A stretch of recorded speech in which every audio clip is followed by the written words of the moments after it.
Bonjour à tous et bienvenue sur boursicoté.com pour cette nouvelle analyse technique Forex et matières premières avec une paire de devises euro-dollar qui hésite beaucoup mais qui reste dans une dynamique baissière. On est resté sous la moyenne mobile 20 exponentielle, sous la zone horizontale des 1.1833 et même si on peut remarquer ici que ce retracement de Fibonacci à 38,2% se situe à 1.1815, agit vraiment comme zone de support, on ne revient pas ici au-delà de ces niveaux. Donc là, on sait que le retracement de Fibonacci à 38,2% donc de cette dynamique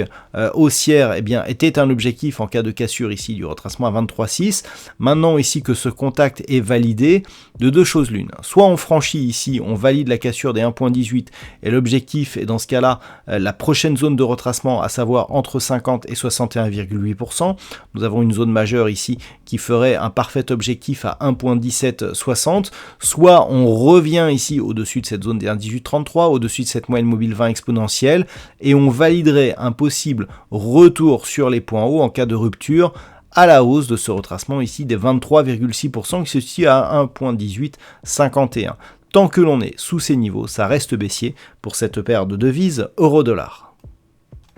Sur la paire de devises livre sterling contre dollar américain, nous avons un très beau mouvement d'amplitude ici que l'on a pu observer d'ailleurs sur le trading live puisqu'il y avait un signal de trading en cours sur ce mouvement qui est désormais clôturé avec au final un gain un peu plus intéressant que ce qu'il semblait donc justement pendant le trading live. Ce qui est intéressant, c'est que l'on sort ici de cette dynamique baissière puisque on évoluait ici sous la zone des 1.38 et que avec ce mouvement on revient dans la partie supérieure. Alors c'est assez intéressant parce que d'un point de vue global, on voit bien ici que si on casse cette zone des 1.3880, on a ici de nombreux contacts, notamment ici, on en a eu un ici, et si sans avoir marqué de points bas significatifs inférieurs au précédent, on revient rapidement ici sur ce niveau, on pourrait connaître une cassure. Auquel cas, on aurait des amplitudes d'objectifs relativement fortes, puisqu'en fait, on aurait cette amplitude ici entre 1.3615 et 1.3880, que l'on pourrait reporter justement au-delà de cette zone des 1.3880, ce qui nous donne matériellement un objectif proche ici de cette zone des 1.4210. Donc pour l'instant, on n'en est pas là.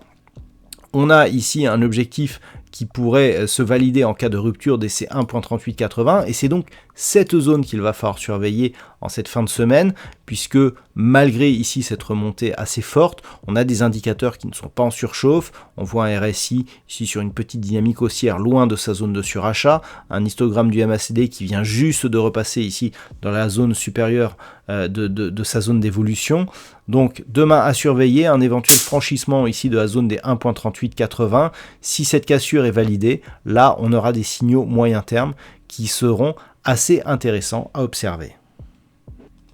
Sur l'or, on reste dans une perspective plutôt baissière, notamment depuis la rupture ici de cette zone majeure des 1795 $ l'once. Lorsque l'on s'éloigne un petit peu, on peut constater que nous avons eu ici une dynamique haussière avec ici un déclenchement de consolidation lié à la rupture ici de ce retracement à 23,6%. Si on se rapproche, on voit ici que cette zone qui est juste au-dessus de la zone horizontale des 1795 $ l'once a été cassée et que ce soit, cette zone des 1795 ou cette zone des 1798,75, ces niveaux agissent désormais comme résistance. Alors, on tente un retour, on a même une petite anse avec tasse ici et qui est en train de se former, mais globalement, on est sur un contact bol inférieur,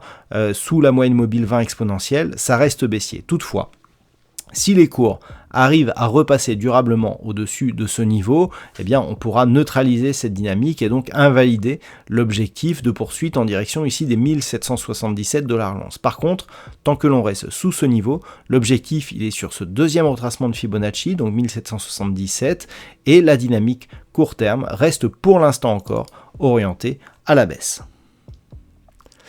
Et enfin sur le WTI, je vous le présente depuis maintenant quelques temps, nous sommes toujours ici dans cette zone de neutralisation de la dynamique entre 65,20 et 70,40 $ le baril avec cette zone médiane ici que l'on peut quantifier à un niveau proche des 67 voire 67,50 $ le baril. Donc on est pour l'instant dans la partie supérieure de ce range, donc neutralisation avec une petite préférence haussière, mais attention ici d'un point de vue court terme, on est en train de développer ici une dynamique qui s'apparente plus à une possible reprise d'un mouvement baissier. On n'a qu'à voir ici les ondulations ici qui font quelque chose comme ça. Ça ressemble un petit peu à une épaule tête épaule, même si elle n'est pas assez pure pour être validée en tant que telle, mais en tout cas cette configuration ressemble plus ici à une dynamique de retournement de cette tendance court terme qu'à une phase de consolidation horizontale qui pourrait appeler une poursuite. Donc attention ici, une rupture de cette zone ici que l'on pourrait considérer comme une ligne de coup à 67,50 $ le baril,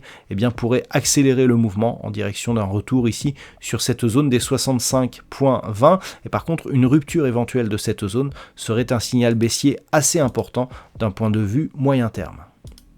Voilà donc ce que l'on peut dire sur l'analyse technique Forex et matières premières du jour. Je vous souhaite une bonne soirée. On se retrouve dès demain pour d'autres analyses techniques, toujours sur le site boursicoté.com.